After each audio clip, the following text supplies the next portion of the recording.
Hello दोस्तों आपका हमारे चैनल पर स्वागत है।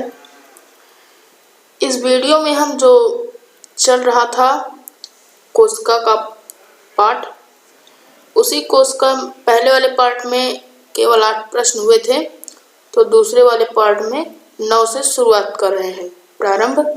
तो चलिए देखते हैं। 9वां प्रश्न है,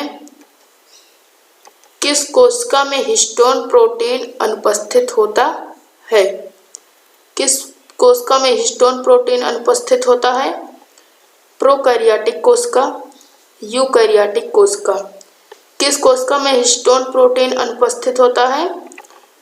प्रोकैरियोटिक कोशिका में हिस्टोन प्रोटीन अनुपस्थित होता है।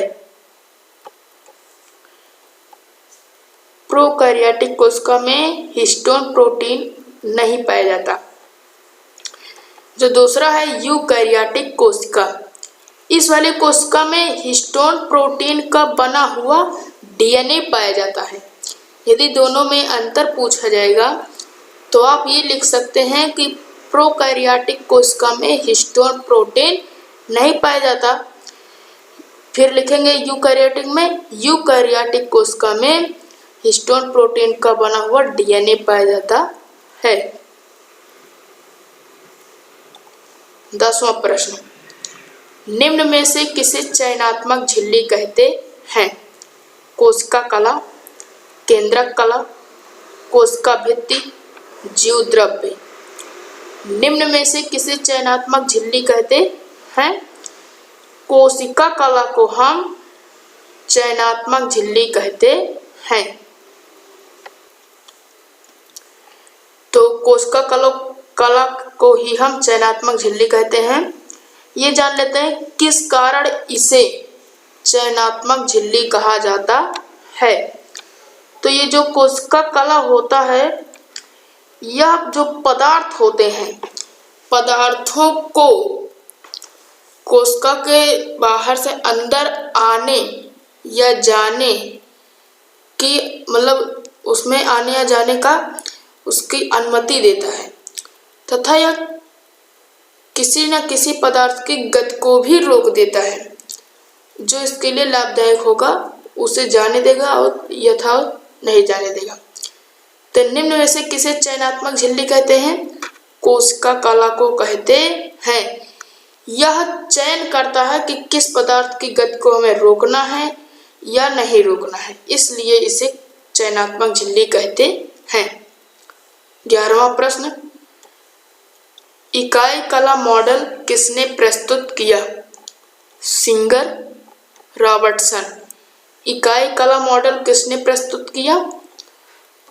रॉबर्टसन ने प्रस्तुत किया है।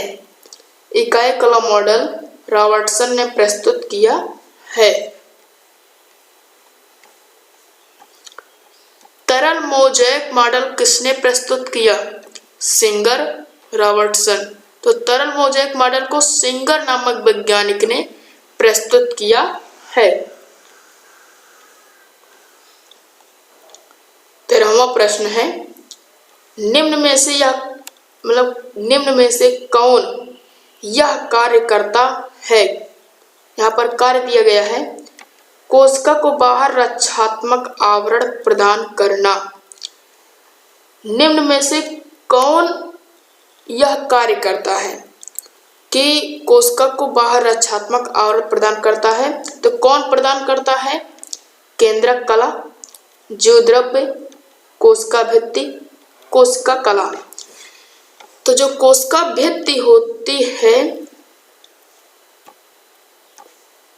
हाँ, इसका सही आंसर होगा कोशिका कला। कोशिका कला ही कोशिका को बाहर रक्षात्मक आवरण प्रदान करता है। चौथा सही होगा।